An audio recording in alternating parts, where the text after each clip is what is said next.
ஜனமேஜய சிறுவன் போல பேசுகிறான். ஆனால் முதியவரைப் போல பேசுகிறான். இவன் சிறுவன் அல்ல, முதியவன் என்று நான் நினைக்கிறேன்.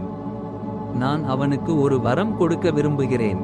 எனவே பிராமணர்களே, நீங்கள் அனைவரும் ஒன்று சேர்ந்து அதை எனக்கு வழங்குங்கள். சதஸ்யர்கள் பிராமணன் சிறுவனாக இருந்தாலும் அரசர்களால் மதிக்கப்பட வேண்டும். அறிவில்லாதவன் மற்றும் அறிந்தவன் இருவரும் மதிக்கப்பட வேண்டும். உன்னிடமிருந்து அவன் எல்லா விருப்பங்களையும் பெற தகுதியானவன். தக்ஷகன் விரைவில் வரக்கூடாது. சவுதி வரம் கொடுக்கும் மன்னன் பிராமணனிடம் பேச விரும்பினான். வரம் கேள் என்று சொன்னான். ஹோதா மகிழ்ச்சியற்ற மனதுடன் பேசினான். இந்த கர்மாவில் தக்ஷகன் வரக்கூடாது. ஜனமேஜய, இந்த கர்மா எப்போது முடிகிறதோ தக்ஷகன் விரைவில் வராதபடி நீங்கள் அனைவரும் முயற்சி செய்யுங்கள். அவன் எனக்கு எதிரி. ருத்விஜர்கள் சாஸ்திரங்கள் சொல்வது போலவும் அக்னி சாட்சி சொல்வது போலவும் இந்திரனின் அரண்மனையில் தக்ஷகன் பயத்தால் பீடிக்கப்பட்டிருக்கிறான். சவுதி லோகிதாக்ஷன் என்ற மகாத்மா புராணிகன் முன்பே அறிந்திருந்தான். அவன் ராஜனிடம் கேட்டபோது சொன்னான், பிராமணர்கள் சொல்வது போல் அது நடக்கும். புராணத்தின்படி நான் சொல்கிறேன். இந்திரன் அவனுக்கு வரம் கொடுத்தான்.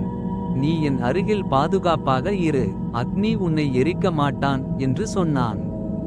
இதை கேட்ட தீக்ஷிதர் வருத்தத்துடன் ஹோதாவை கர்ம காலத்தில் தூண்டினார்.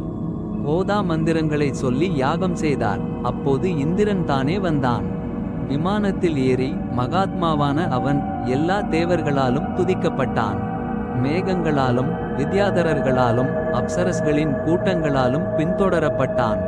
அவனுடைய மேலாடையில் அந்த நாகம் மறைந்திருந்தது. பயத்தால் நடுங்கிய அவன் அமைதி அடையவில்லை. பிறகு ராஜா மந்திரம் அறிந்தவர்களிடம் கோபமாக தக்ஷகனை அழிக்க விரும்பினான். பிராமணர்களே, தக்ஷகன் இந்திரனின் அரண்மனையில் இருந்தால் அவனை இந்திரனுடன் சேர்த்து நெருப்பில் எரியுங்கள் என்றான். ருத்விஜர்கள், தக்ஷகன் விரைவில் உன் வசம் வருவான். அவனுடைய பயங்கரமான சத்தம் கேட்கிறது. வஜ்ராயுதத்தை ஏந்திய இந்திரனால் அந்த நாகம் விடுவிக்கப்பட்டிருக்கிறான். மந்திரங்களால் உடல் சிதைந்து மயங்கி விழுகிறான். வானத்தில் சுழன்று உணர்விழந்து மூச்சு விடுகிறான். ராஜேந்திரா, உன் கர்மா விதிப்படி நடக்கிறது. இந்த பிராமணருக்கு நீ வரம் கொடுக்க தகுதியானவன்.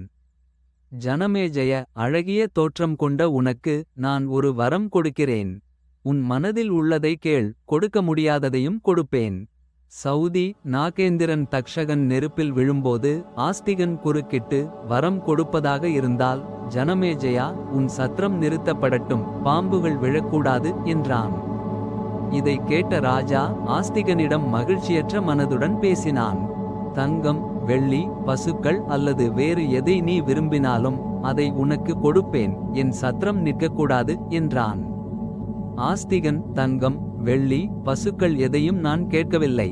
உன் சத்திரம் நிறுத்தப்படட்டும், எங்கள் தாய் குலத்திற்கு நன்மை உண்டாகட்டும். சவுதி ஆஸ்திகன் இப்படி சொன்னதும் ராஜா ஆஸ்திகனிடம் திரும்ப திரும்ப சொன்னான், வேறு வரம் கேள், உனக்கு நன்மை உண்டாகட்டும் என்றான். ஆனால் அவன் வேறு எந்த வரமும் கேட்கவில்லை. பிறகு வேத விற்பன்னர்கள் அனைவரும் ராஜனிடம் பிராமணன் வரம் பெறட்டும் என்று சொன்னார்கள்.